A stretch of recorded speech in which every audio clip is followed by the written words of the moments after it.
में ऐसा क्वेश्चन जो है वो रहता है जिसमें इसका कितना वॉल्यूम रेडियस जो भी है वो निकालना पड़ता है, ठीक है। फिर ऐसे आपको मैथ्स के जो क्वेश्चंस है वो देखने को मिलेंगे, ठीक है। तो थोड़ा डिफिकल्ट लग सकता है जिनको मैथ्स नहीं पसंद है। तो hello students, welcome back to another new video. तो फाइनली सीईटी सेल ने एमसीए सीईटी 2026 एग्जामिनेशन का जो ऑफिशियल अपडेटेड सिलेबस है वो अब रिलीज कर दिया है। एंड इसमें इन्होंने डिटेल में बताया है कि कौन से टॉपिक से जो क्वेश्चंस है वो पूछे जाएंगे, कितने ओवरऑल टॉपिक्स रहेंगे, साथ ही में एग्जामिनेशन का फॉर्मेट कैसे रहेगा। पूरा ऑफिशियल जो सर्कुलर है वो आ चुका है। साथ ही में एग्जामिनेशन की डेट्स भी जो है वो रिलीज हो चुकी है। तो सारी इंपॉर्टेंट चीज़ें इस वीडियो में आपको जो है वो बताने वाला हूँ। साथ ही में आपको लास्ट ईयर के पेपर्स कहाँ से मिलेंगे, कैसे आप प्रिपरेशन कर सकते हो, वो सब कुछ के बारे में भी हम इस वीडियो में जो है वो बात करने वाले हैं। तो वीडियो पूरा एंड तक देखते रहिए। तो सबसे पहले एंड सबसे इंपॉर्टेंट, एमसीए सीईटी 2026 एग्जामिनेशन के जितने भी अपडेट्स है वो सारे अपडेट जो है वो सीईटी सेल के ऑफिशियल वेबसाइट पे आपको जो है वो मिलेंगे। इसकी जो ऑफिशियल लिंक है वो मैं आपको डिस्क्रिप्शन में दे दूंगा, उसके ऊपर क्लिक करके आप ऑफिशियल वेबसाइट पर जो है वो आ जाओगे। अभी गाइस रिसेंटली जो सीईटी सेल है उन्होंने अपडेट दिया है। पहला तो अपडेट था एग्जामिनेशन डेट्स के ऊपर एंड दूसरा अपडेट है जो एग्जामिनेशन का सिलेबस है उसके ऊपर। तो दोनों चीज़ें हम डिटेल में जो है वो देखेंगे। तो सबसे पहले गाइस इन्होंने जो एग्जामिनेशन डेट है वो कंफर्म कर दी है, बट यहाँ पे अभी भी इन्होंने जो है वो टेंटेटिव बोला है। टेंटेटिव का मतलब होता है कि हो सकता है कि इस डेट को जो एग्जामिनेशन है वो होगी, बट इसमें कुछ दिन का आगे पीछे हमें जो है वो देखने को मिल सकता है। मतलब जैसे लास्ट टाइम हुआ था कि बोला गया था मार्च में एग्जामिनेशन होगी, फिर 2-3 दिन आगे पीछे जो है वो हुआ था। अब इस साल इन्होंने बोला है कि 30 मार्च 2026 को जो एग्जामिनेशन है वो कंडक्ट की जाएगी। तो इसके आसपास ही होगी। एक तो हो सकता है कि आप कोई एग्जामिनेशन 25-26 को हो, या फिर मार्च में ना हो के अप्रैल के स्टार्टिंग में हो जाए, ऐसा हो सकता है। बट जो एक्सपेक्टेड डेट है वो है 30 मार्च 2026, ठीक है। इसका और एक अपडेट आएगा जिसमें बोला जाएगा कि ये कंफर्म डेट है। अभी जैसे यहाँ पे टेंटेटिव लिखा है, तो एक और अपडेट आएगा जिसमें लिखा रहेगा फाइनल अपडेट, ठीक है। तो वो बाद में आता है जब रजिस्ट्रेशन प्रोसेस वगैरह आपकी जो है वो स्टार्ट होगी। तो जैसे ही एग्जामिनेशन डेट आ गई है तो काफ़ी सारे स्टूडेंट्स के मन में ये भी डाउट्स होंगे कि रजिस्ट्रेशन अब जो है वो कब स्टार्ट होगा। तो रजिस्ट्रेशन स्टार्ट होने को थोड़ा और टाइम जो है वो लगेगा, बिकॉज अभी तक जो है वो हमारा 2026 का जो सीईटी का पोर्टल है वो रेडी नहीं है। अभी भी हमें 25 वाला ही पोर्टल जो है वो देखने को मिल रहा है। जैसे ये पोर्टल आ जाएगा एंड प्रोसेस स्टार्ट होगी तो वैसे मैं आपको वीडियो बना के बता दूंगा। एक्सपेक्टेड है कि दिसंबर एंड तक जो रजिस्ट्रेशन प्रोसेस है वो स्टार्ट हो जाएगी। अगर उसके पहले स्टार्ट होता है तो मैं आपको अपडेट देके कैसे फॉर्म आपको भरना है वो सब कुछ बता दूंगा, तो आपको कोई भी प्रॉब्लम जो है वो नहीं आएगा। तो ये तो हो गया एग्जाम डेट एंड रजिस्ट्रेशन के बारे में। अब बात करते हैं कि हमारा जो सिलेबस है वो क्या है एंड क्या अपडेट इसमें जो है वो आए हुए हैं। तो ये पूरा सिलेबस का नोटिफिकेशन है जिसमें एमसीए का भी जो है वो मेंशन्ड है। मैंने आपके लिए एक व्हाट्सएप ग्रुप जो है वो बनाया है एमसीए स्टूडेंट्स के लिए, तो वो ज्वाइन कर लेना। उसमें आपको सिलेबस एंड ये सारी चीज़ें जो है वो मिल जाएगी। अब यहाँ पे इन्होंने पहले बोला है कि आपके पेपर में टोटल जो है वो 4 सेक्शंस जो है वो रहेंगे, जिसमें पहला सेक्शन हमारा जो है वो रहता है मैथमेटिक्स एंड स्टैटिस्टिक्स, दूसरा होता है लॉजिकल एंड एब्स्ट्रैक्ट रीजनिंग, तीसरा होता है हमारा इंग्लिश कॉम्प्रहेंशन एंड चौथा होता है हमारा कंप्यूटर कॉन्सेप्ट्स, ठीक है। तो जो इंग्लिश वाला है वो English comprehension and verbal ability वाला सेक्शन होता है। तो ऐसे 4 सेक्शंस रहेंगे। अब यहाँ पे इन्होंने डिटेल में पूरा जो सिलेबस है वो भी जो है वो बताया है, तो ध्यान से सुनना एंड देखना कि कितने सारे टॉपिक्स यहाँ पे इन्होंने जो है वो ऐड किए हैं। अब मैथमेटिक्स एंड स्टैटिस्टिक्स जो है वो मेरे according one of the most difficult या फिर वन ऑफ द मोस्ट ऐसा सेक्शन है जहाँ पे आपको सबसे ज़्यादा ध्यान देना पड़ेगा अगर आप एमसीए के लिए प्रिपेयर कर रहे हो तो। अब यहाँ पे आप देख सकते हो the question will be cover the following topics of high school mathematics up to 12th standard, ठीक है। तो जो क्वेश्चन का लेवल है वो 12th स्टैंडर्ड में जैसे आपको क्वेश्चंस थे, या फिर 12th स्टैंडर्ड के नीचे 10th वगैरह में जैसे क्वेश्चंस थे, उस टाइप के जो क्वेश्चंस है वो मैथ्स में आपको जो है वो पूछे जाएंगे, ठीक है। बट यहाँ पे प्रॉब्लम ये है कि जो एग्जामिनेशन है वो ऐसे स्टूडेंट्स दे रहे हैं जिनका ग्रेजुएशन अभी जो है वो कंप्लीट हो चुका है या फिर अभी वो फाइनल ईयर में है। तो मैथमेटिक्स के से नाता जो है वो काफ़ी सारे स्टूडेंट्स का जो है वो छूट जाता है एंड प्रैक्टिस जो है वो नहीं रहती है। एंड उसमें फिर फार्मूला बेस्ड क्वेश्चन आते हैं, फार्मूला अगर याद नहीं रहा तो फिर क्वेश्चन आप जो है वो सॉल्व नहीं कर पाओगे। तो ये प्रॉब्लम आता है। तो अगर आप एमसीए के लिए प्रिपेयर कर रहे हो, मिनिमम से मिनिमम दिसंबर से अपना जो प्रिपरेशन है वो स्टार्ट कर दो एंड ट्राई करो कि मैथमेटिक्स की डेली प्रैक्टिस करो, तो आराम से मार्च तक आपका प्रिपरेशन जो है वो अच्छी तरीके से जो है वो हो जाएगा। अब इसमें पहले इन्होंने बोला है एल्जेब्रा, देन है यहाँ पे डिफरेंशियल इक्वेशन, देन है ट्रिग्नोमेट्री, देन यहाँ पे आप देख सकते हो probability and statistics, arithmetic, basic set theory, mensuration, ठीक है। तो ये मेन टॉपिक्स इन्होंने जो है वो दिए हैं। जैसे 12th स्टैंडर्ड में हमारे लेसन्स होते थे या फिर चैप्टर्स बोल सकते हैं, चैप्टर 1 अलजेब्रा तो चैप्टर नहीं बोल सकते, ट्रिग्नोमेट्री, फिर प्रोबेबिलिटी हो गया, अरिथमेटिक हो गया, मेंसुरेशन। तो टॉपिक वाइज ये पूरा टॉपिक जो है वो कवर किया जाएगा। तो जैसे आप देख सकते हो अलजेब्रा में कहाँ से क्वेश्चंस आएंगे, ठीक है। तो यहाँ पे आप देख सकते हो फिर फंडामेंटल ऑपरेशंस, फिर एक्सपांशंस, फैक्टराइजेशन पे हमेशा प्रॉब्लम्स आपको देखने को मिलेंगे। क्वाड्रेटिक इक्वेशन पे भी हमेशा जो प्रॉब्लम है वो आते हैं। लॉग्स, फिर geometry and harmonic progression, binomial theorem. तो मतलब जैसे 12th का अपना सिलेबस रहता है या फिर 10th का रहता है टॉपिक वाइज, तो वैसे ही यहाँ पे आपको सारी चीज़ें जो है वो देखने को मिलेगी। ट्रिग्नोमेट्री अगर सही से करोगे तो 2-3 क्वेश्चन या फिर मिनिमम 2 क्वेश्चन तो आपको देखने को मिलेंगे ही मिलेंगे। Simple identities, trigonometric equation, properties of triangles, solution of triangles, ये सारी चीज़ें यहाँ पे आपको टॉपिक वाइज जो है वो देखने को मिलेगा। तो एक बार पूरा अच्छे से ये जो सिलेबस है वो देखना, एंड अभी से प्रिपरेशन स्टार्ट कर दो आराम से। मार्च में पूरा जो सिलेबस है वो कंप्लीट हो जाएगा। आपका ग्रेजुएशन हो चुका है, 12th का सिलेबस और एक बार कवर करने के लिए 1 महीना भी अगर सही से प्रैक्टिस करोगे तो हो जाएगा। बट प्रैक्टिस जो है वो बहुत इंपॉर्टेंट है। अब मैं आपको क्वेश्चंस कैसे पूछे जाते हैं मैथ्स में वो भी दिखा देता हूँ ताकि आपको एक आइडिया आ जाए। तो ये है दोस्तों यहाँ पे हमारा लास्ट ईयर का पेपर, लास्ट ईयर मतलब 2025 का मॉर्निंग स्लॉट का पेपर। ये देख सकते हो पहला जो सेक्शन है वो मैथ्स का रहता है। अब देखो क्वेश्चन कैसा पूछा गया है। The area of equilateral triangle इतना है, टेकिंग ईच, ठीक है। तो यहाँ पे हमें कैलकुलेट करना है, तो कुछ इस टाइप का क्वेश्चन है। फिर यहाँ पे आप देख सकते हो ये ऐसे 12th में हमें जो क्वेश्चन है वो काफ़ी देखने को मिले। ये भी सिमिलर 12th में ऐसा क्वेश्चन जो है वो रहता है जिसमें इसका कितना वॉल्यूम रेडियस जो भी है वो निकालना पड़ता है, ठीक है। फिर ऐसे आपको मैथ्स के जो क्वेश्चन है वो देखने को मिलेंगे, ठीक है। तो थोड़ा डिफिकल्ट लग सकता है जिनको मैथ्स नहीं पसंद है, बट अगर आपका 12th का मैथ्स स्ट्रांग होगा तो बहुत इजीली आप स्कोर जो है वो कर सकते हो इस एग्जामिनेशन में। तो ये हो गया हमारा पहला सेक्शन मैथ्स का। अब सेकंड सेक्शन रहेगा आपका लॉजिकल एंड एब्स्ट्रैक्ट रीजनिंग का। अब यहाँ पे आपको जैसे मैथ्स में बोला गया था कि हाँ इन्हीं टॉपिक में से जो क्वेश्चन है वो आएंगे, तो लॉजिकल एंड एब्स्ट्रैक्ट में ऐसा कुछ आपको जो है वो देखने को नहीं मिलेगा। क्लियरली लिखा है this shall include the questions to measure how quickly and logically you can think, this question will cover logical situations, question based on facts. तो यहाँ पे गाइज आपको जो है वो मैं एक वीडियो बना दूंगा कि लॉजिकल एंड एब्स्ट्रैक्ट रीजनिंग में कौन से टॉपिक्स आपको जो है वो पढ़ना है, साथ ही में कौन से टॉपिक का कितना वेटेज रहता है, ताकि आप वही टॉपिक के ऊपर जो है वो ज़्यादा फोकस करो। तो इसमें काफ़ी सारे डिफरेंट टाइप के जो क्वेश्चन है वो आएंगे, जैसे टाइम से रिलेटेड आ जाएंगे, क्लॉक के आ सकते हैं, डाइस वाले क्वेश्चन जो है वो आपको देखने को मिल सकते हैं, फिर पजल्स का एक आधी क्वेश्चन आपको देखने को मिल सकता है, फिर परम्यूटेशन कॉम्बिनेशन, कुछ वैसे टाइप के क्वेश्चंस यहाँ पे आपको जो है वो देखने को मिल सकता है। तो इसका मैं एक टॉपिक वाइज वीडियो आपके लिए जो है वो बना दूंगा। इसमें क्वेश्चन पेपर में कैसे टाइप के क्वेश्चन है वो अभी मैं आपको जो है वो दिखा देता हूँ, ठीक है। ये लास्ट ईयर का हमारा पेपर है, ये मैथ्स वाला सेक्शन है, ये है लॉजिकल वाला सेक्शन। अब देखो कुछ क्वेश्चन तो बहुत ही ईजी आता है, तो इस वाले सेक्शन में आप अच्छा स्कोर कर सकते हो। अब इसमें क्या है, in a certain code sand is written as UCPF, how is stone is written in that code, ठीक है। तो आपको यहाँ पे सिंपल ये देखना है कि एस एंड यू के बीच में कितना डिफरेंस है एंड क्या ये सारा जो डिस्टेंस है वो मैच हो रहा है, एंड उसके अकॉर्डिंग स्टोन के साथ वो उस डिस्टेंस को मैच करके ABCD में जो आंसर है वो निकालना है। तो ये बहुत ईजी टाइप के क्वेश्चन होते हैं, बट यहाँ पे प्रैक्टिस नहीं होगी तो टाइम आपका काफ़ी वेस्ट हो सकता है, बट क्वेश्चन जो है वो बहुत ईजी होता है। बाकी और क्वेश्चन आप यहाँ पे देख सकते हो।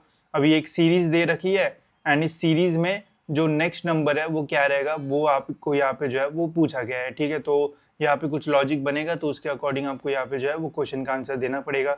फिर यहाँ पे in certain language book is written as 4300, mate is written as 3900, then 1600 को किस टाइप से लिखा जाएगा, ठीक है। तो ऐसा आपको थोड़ा रिलेशन बना के जो क्वेश्चन है वो सॉल्व करना पड़ेगा। तो यहाँ पे पूरा आपको दिमाग का खेल है एंड प्रेजेंस ऑफ माइंड लगा के आपको क्वेश्चंस के आंसर्स जो है वो देना पड़ता है, ठीक है। तो ये इजी सेक्शन भी हो सकता है, बट अगर आपके पास टाइम कम रहा तो हो सकता है कि ये सेक्शन आपको जो है वो टफ भी लगे।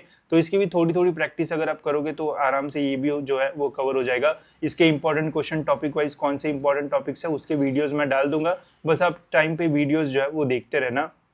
देन है दोस्तों English comprehension and verbal ability. तो इसमें questions in this section will be design to test the candidates general understanding of English language, ठीक है। There will be the questions on the topic such as basic English grammar, तो grammar आपका test होगा। Vocabulary, तो आपको बोला जा सकता है कि ये एक शब्द है तो इसका सिनोनिम क्या है या फिर इसका मीनिंग क्या है, ऐसे क्वेश्चन जो है वो आ सकता है। Comprehension, synonyms, antonyms, sentence correction, word and phrases, jumbled paragraphs, ठीक है। तो ऐसे क्वेश्चन आएंगे। तो जनरली MCA के पेपर में 2 ये आता है जिसको हम बोलते हैं पैराज, ठीक है, उसमें से आपको आंसर्स निकालना पड़ता है, बाकी फिर नॉर्मल क्वेश्चंस रहेंगे।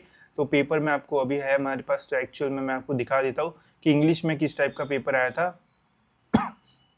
तो ये रहा हमारा पेपर। तो ये तो लॉजिकल का सेक्शन है पूरा, जाते हैं हम इंग्लिश की ओर। ठीक है, तो ये रहा दोस्तों हमारा इंग्लिश वाला। ठीक है, अब इंग्लिश की स्टार्टिंग आप देखो कैसे हुई है यहाँ पे। ठीक है, ये रहा हमारा इंग्लिश। ठीक है, तो what type of verb is will in the sentence I will go. ठीक है, तो किस टाइप का वर्ब है, ऐसे टाइप के क्वेश्चंस आएंगे। एंड एक आधी आपको जो पैराग्राफ वाले क्वेश्चन, जैसे ये देखो, इसमें से आपको जो आंसर्स है वो निकालना पड़ेगा। तो सिंपल रहता है इंग्लिश का पेपर, बस आपका थोड़ा प्रेजेंस ऑफ माइंड जो है वो रहना चाहिए, थोड़ी वोकैबुलरी एंड ग्रामर अगर अच्छा रहा तो इजीली आप जो है वो इंग्लिश में बढ़िया स्कोर जो है वो कर सकते हो एमसीए के पेपर में। एंड देन होता है गाइस सबसे इंपॉर्टेंट टॉपिक जो होता है कंप्यूटर कॉन्सेप्ट्स। इसकी अगर आप 1 महीना भी प्रैक्टिस करोगे तो आराम से आप आउट ऑफ आउट मार्क्स इस सेक्शन में जो है वो स्कोर कर सकते हो। वो कैसे, वो भी मैं आपको बताता हूँ। अब देखो यहाँ पे कंप्यूटर बेसिक्स, ठीक है, अगर आपको कुछ भी नहीं पता है कंप्यूटर के बारे में तो भी आप इजीली स्कोर कर पाओगे, बिकॉज ये थ्योरी बेस्ड होता है। यहाँ पे दिमाग लगाने की जरूरत नहीं होती है ज़्यादा। अगर आपने अच्छे से पढ़ाई की होगी तो डायरेक्ट आपको आंसर्स जो है वो पता होंगे। तो पहले organization of computer, central processing unit CPU, structure of instructions in CPU, input output device. ठीक है, तो डायरेक्ट क्वेश्चंस भी आपको पूछे जा सकते हैं। कभी कभी तो ऐसा भी क्वेश्चन आता है कि रैम का जो फुल फॉर्म है वो क्या है, ठीक है, या फिर रोम का फुल फॉर्म क्या है, फिर इनपुट डिवाइस में क्या बोलते हैं, या फिर कंप्यूटर में इनपुट डिवाइस कौन सा है, आउटपुट डिवाइस कैसा है। ऐसे बेसिक क्वेश्चन भी जो है वो आ सकता है। डेटा रिप्रेजेंटेशन में ये थोड़ा जो है वो डिफिकल्ट हो सकता है, बट इसकी एक बार समझ गया कॉन्सेप्ट तो इजीली आप निकाल सकते हो। तो यहाँ पे बाइनरी टू ऑक्टल ऐसे क्वेश्चंस आपको आएंगे कि सपोज आपको एक नंबर दिया है तो उसका ऑक्टल फॉर्म क्या होगा, बाइनरी फॉर्म क्या होगा। जैसे सपोज अगर आपको यहाँ पे दिया 88, ठीक है, तो इस 88 को आपको बाइनरी फॉर्म में कैसे आप लिखोगे 0101 में, वो आपको जो है वो पूछा जा सकता है। फ्लोटिंग पॉइंट, वेन डायग्राम, ये सारे क्वेश्चन इसमें आते हैं। कंप्यूटर आर्किटेक्चर में यहाँ पे भी इजी टाइप के ही क्वेश्चंस जो है वो रहते हैं। आपको प्रोसेसर वगैरह के बारे में डायरेक्ट क्वेश्चन जो है वो पूछा जा सकता है।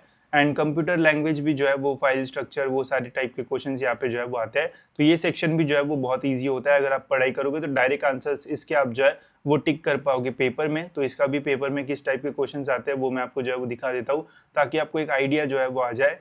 तो ये हो गया हमारा कंप्यूटर कंसेप्ट। देखो यहाँ पे लिखा है what is the result of binary subtraction. ठीक है, तो बाइनरी सब्सट्रैक्शन का जो रिजल्ट है वो क्या आएगा, यूजिंग टूज कॉम्प्लीमेंट। ठीक है, तो ये आपको एक बार कंसेप्ट सीख गया तो आप डायरेक्ट जो है उसको सॉल्व कर पाओगे। देन यहाँ पे आप देख सकते हो which of the following is correct way to declare the variable in C. तो सी लैंग्वेज में वेरिएबल को जो है वो डिक्लेयर कैसे करते हैं वो यहाँ पे जो है वो पूछा गया है, तो वो भी बहुत सिंपल है। ठीक है, ये सारे ऐसे काफ़ी इजी जो क्वेश्चन है वो पूछे जाते हैं। अगर इसके भी आपको वीडियोस चाहिए होगे तो मैं बना दूंगा कि कैसे आपको सॉल्व करना है। ठीक है, data structure use in FIFO, ठीक है, first in first out principle, तो यहाँ पे आप देख सकते हो ऐसे बेसिक क्वेश्चन आते हैं एंड इजीली आप इन्हें जो है वो सॉल्व कर पाओगे। इसको कैसे सॉल्व करना है उसका वीडियो भी मैं आपके लिए जो है वो बना दूंगा, तो उसके आपसे मतलब जितने भी डाउट्स है वो जो है वो सॉल्व हो जाएंगे। तो कुछ इस टाइप का हमारा जो कंप्यूटर वाला पेपर है वो रहता है। तो ऐसा सिलेबस रहने वाला गाइस आपका पूरा एमसीए का। एंड अगर आपको पता नहीं होगा तो देखो 100 क्वेश्चंस टोटल जो है वो आपके पेपर में रहेंगे, जिसमें से 30 क्वेश्चन जो है वो मैथ्स से रहेंगे and 30 question logical and abstract से रहेंगे। तो ये वाले 2 सेक्शन आपको जो है वो अच्छे से करना है। इन 2 में से एक सेक्शन आपको ऐसा टारगेट करना है कि जहाँ पे सबसे ज़्यादा मार्क्स आप जो है वो कवर कर पाओ, जैसे 30 में से 25-26 मार्क्स, तो आपको फिर 99 परसेंटाइल के पास और आप जो है वो जाओगे। बाकी इंग्लिश जो है वो ईजी होता है, कंप्यूटर जो है वो ईजी साइड पे रहता है। तो ये अगर आप 1 महीने पहले भी स्टार्ट करोगे तो यहाँ पे आपकी जो प्रिपरेशन है वो बढ़िया हो जाएगी, आप स्कोर कर पाओगे। बट अगर आपको मैथ्स एंड लॉजिकल एब्स्ट्रैक्ट में अच्छा स्कोर करना है तो यहाँ पे मिनिमम अगर आप दिसंबर से भी स्टार्ट करते हो तो थोड़ी थोड़ी पढ़ाई करके भी आप बढ़िया एकदम प्रैक्टिस करके मार्च तक जो है वो बढ़िया तरीके से प्रिपरेशन कर पाओगे एंड आराम से अबव 95 परसेंटाइल जो है वो स्कोर कर पाओगे। ठीक है, अब देखो यहाँ पे आपको कोई ट्यूशन लगाने की भी ऐसे बहुत ज़्यादा नीड नहीं है। अगर आपको लगता है तो लगा सकते हो, अदरवाइज देखो मैथ्स का जितना भी सिलेबस है ये 10th एंड 12th वाले जो यूट्यूबर्स है वो पहले से ही जो है वो कवर कर देते हैं। आपको जो भी टॉपिक का पढ़ना है वो टॉपिक बस डालो यूट्यूब पे, आपको डायरेक्ट मिल जाएगा। उसके क्वेश्चंस कैसे सॉल्व करना है वो भी आपको जो है वो मिल जाएगा। लॉजिकल का जो पार्ट है वो आपको जो भी एमबीए का कंटेंट, जैसे हम भी काफ़ी सारा फ्री में अपलोड करते हैं, तो वो देख के भी आप जो है वो बढ़िया पढ़ाई जो है वो कर सकते हो। ठीक है, लॉजिकल एंड एब्स्ट्रैक्ट का तो कहीं पे भी मिल जाएगा, हर जगह ये क्वेश्चन जो है वो आते रहता है। इंग्लिश का तो देखो आपको थोड़ा बहुत रीडिंग वगैरह करना पड़ेगा, ग्रामर के तो ढेरों आपको लेक्चर्स जो है वो यूट्यूब पे मिल जाएंगे। कंप्यूटर कंसेप्ट्स की रही बात, तो ये भी आपको जो है वो कहीं पे भी मिल जाएगा, सभी जगह सी प्लस प्लस लैंग्वेज के फ्री कोर्स आपको जो है वो मिल जाएंगे। तो एक कोर्स अभी से जो है वो स्टार्ट कर दो। कोर्स स्टार्ट करने के बाद स्टार्टिंग का बस आधा पार्ट ही देखना कोर्स का, बेसिक वाला, बाकी आपको ऑब्जेक्ट ओरिएंटेड वो सारी लैंग्वेज में जाने की भी ज़रूरत नहीं है, बिकॉज वो क्वेश्चंस आते नहीं है। बाकी जो इंपॉर्टेंट क्वेश्चंस होंगे वो मैं आपके साथ जो है वो शेयर कर दूंगा, तो ऐसा प्रॉब्लम नहीं आएगा। थोड़ी थोड़ी प्रैक्टिस भी करोगे तो भी आराम से 95 प्लस आपको एमसीए में जो है वो मिल सकता है, बिकॉज आधे से ज़्यादा बच्चों को यही नहीं पता होता कि पेपर में आने क्या वाला है। अगर आपको पता है एंड आप थोड़ी थोड़ी प्रैक्टिस भी करते हो तो ज़्यादा कोई टेंशन नहीं रहेगा, आराम से आप बढ़िया स्कोर जो है वो कर पाओगे। ठीक है, इसके अलावा गाइज आपकी और हेल्प करने के लिए मैंने आपके लिए एमसीए से रिलेटेड एक छोटा सा जो कोर्स है वो बनाया है, जिसका गाइज आपको काफ़ी फ़ायदा जो है वो हो सकता है एंड प्राइस भी काफ़ी कम रखा है, ताकि मैक्सिमम स्टूडेंट्स इसका जो बेनिफिट्स है वो ले पाए। तो अगर इसके कंटेंट्स में आप जाओगे तो यहाँ पे आपको एमसीए सीईटी के जो फुल लेंथ मॉक टेस्ट है वो मिलेंगे। तो जब अभी आप स्टार्ट करोगे प्रिपरेशन, तो उसके पहले एक टेस्ट दे के देखो कि आपको कितना आता है, उससे आपको पता चलेगा कि कितना प्रिपरेशन करने की आपको जो है वो ज़रूरत है। बाकी टेस्ट आप जो है वो बाद में दे सकते हो। साथ में यहाँ पे आपको एमसीए सीईटी के जो इस साल 2025 में पेपर हुए थे वो भी आपको जो है वो मिल जाएंगे, morning slot and afternoon slot. साथ में मैं 2024 के भी पेपर यहाँ पे आपके लिए जो है वो डाल दूंगा, तो आपको पता रहेगा कि किस टाइप से क्वेश्चन जो है वो पूछे जाते हैं। देन यहाँ पे आपको इंग्लिश कॉम्प्रहेंशन के जो क्वेश्चंस है उनके जो सेक्शन वाइज टेस्ट है वो मिल जाएगी, तो इससे आप जो है वो और बेटर तरीके से जो है वो प्रैक्टिस कर पाओगे। एंड इन्हें मैं जो है वो थ्रू आउट एग्जामिनेशन तक जो है वो अपडेट करते रहूँगा और क्वेश्चंस ऐड करूँगा, ताकि आप जो है वो प्रैक्टिस कर पाओ। फिर यहाँ पे आपको लॉजिकल रीजनिंग के क्वेश्चंस मिल जाएंगे।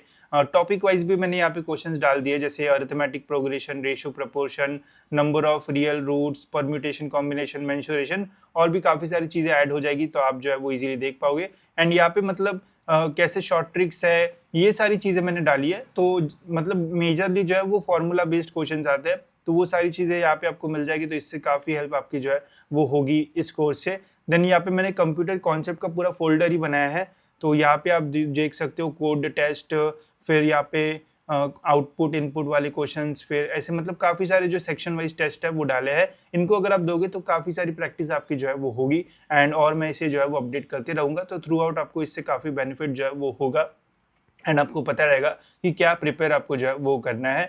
तो इसे लेके आप और बढ़िया तरीके से जो है वो प्रिपेयर कर पाओगे। तो कंपलसरी नहीं है लेना, अगर आपको चाहिए कि पहले के पेपर देखना है और एक्स्ट्रा आपको मटेरियल चाहिए तो आप इसे जो है वो ले सकते हो। लिंक मैं आपको डिस्क्रिप्शन में दे दूंगा, आप इसको वेबसाइट पे या फिर ऐप पे जो है वो यूज़ कर सकते हो। नॉलेज सीकर्स का ऐप डाउनलोड कर लेना, वहाँ से आप इसे जो है वो ले सकते हो एंड अपनी प्रैक्टिस जो है वो शुरू कर सकते हो। बाकी एमसीए से रिलेटेड और भी काफ़ी सारा कंटेंट इस चैनल पे आपको जो है वो देखने को मिलेगा, जिससे काफ़ी हेल्प आपकी होगी। बस आप फॉलो करते रहना, राइट फ्रॉम रजिस्ट्रेशन से लेके तो आपका एडमिशन होने तक सारी वीडियोस आपको मिलेगी, जो कि आपको कहीं पे भी नहीं मिलेगी। एंड मैं आपको कंफर्म बोल रहा हूँ कि एडमिशन होने तक मैं आपका साथ दूंगा, तो कहीं और जाने की आपको ज़रूरत जो है वो नहीं पड़ेगी। ठीक है, तो फिलहाल दोस्तों इस वीडियो में इतना ही रखते हैं। होप सो ये वीडियो आपको अच्छा लगा होगा। मिलते हैं दोस्तों ऐसी और एक इन्फॉर्मेटिव वीडियो में।